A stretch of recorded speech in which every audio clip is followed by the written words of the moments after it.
Salut, dans cette vidéo, on va voir la création d'environnement. Si tu regardes cette vidéo jusqu'au bout, la création d'environnement va devenir un jeu d'enfant. De telle sorte que tu pourras télécharger des modules, bibliothèques ou autres sans aucun souci. Voyons tout de suite en détail. Pourquoi créer un environnement? Au fil des projets qu'on rencontre, on télécharge beaucoup de modules, de bibliothèques, ce qui peut causer des conflits. Donc, notre environnement, on le verra, nous permet d'isoler des bibliothèques, des modules pour éviter les conflits et donc pour éviter les erreurs. Déjà, on va se rendre directement où on va effectuer la création de l'environnement.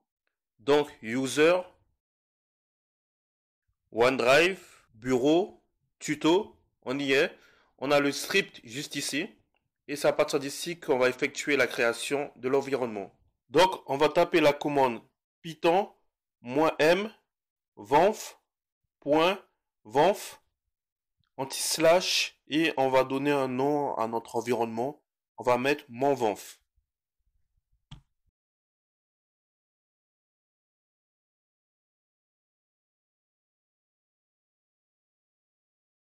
Si vous l'avez remarqué sur la gauche, la création de l'environnement vient d'être créée.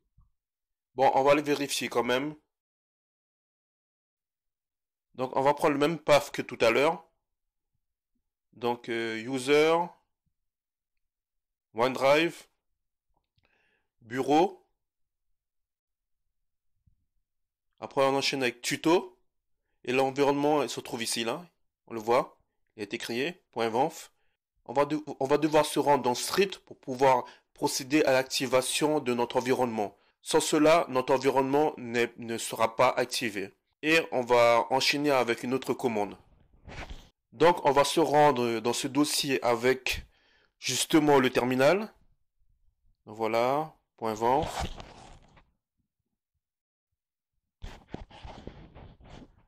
On va se rendre dans mon env.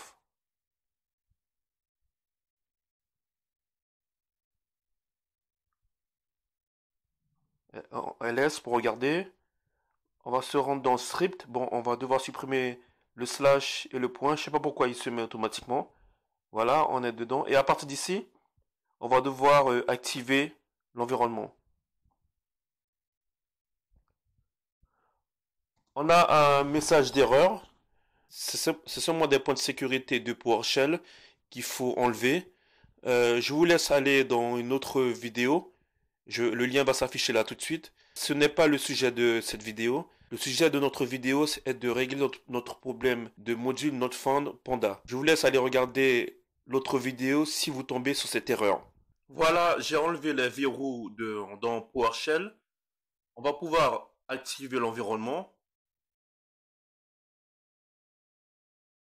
Voilà, c'est fait. Et maintenant, on va pouvoir installer notre module. Voilà, maintenant, on va pouvoir taper la commande suivante, pip install panda. Et après avoir effectué cette commande, le message devrait plus apparaître.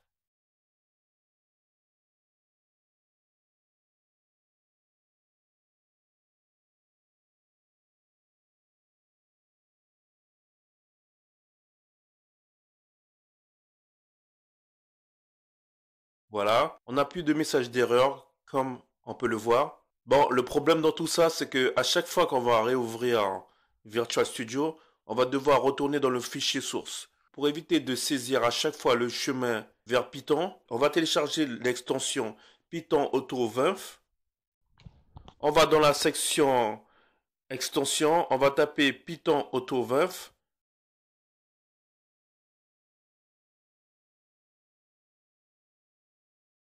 Voilà, on va l'installer. Voilà, on va lancer l'installation. Voilà, une fois l'installation terminée, on se rend dans File, puis dans Préférences et dans Settings. On va taper Python pour retrouver l'installation qu'on vient d'effectuer.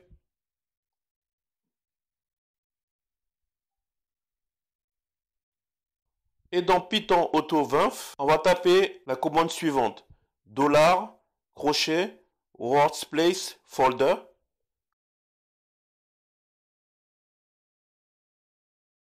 On ferme les crochets, on enchaîne avec un slash et un point venf.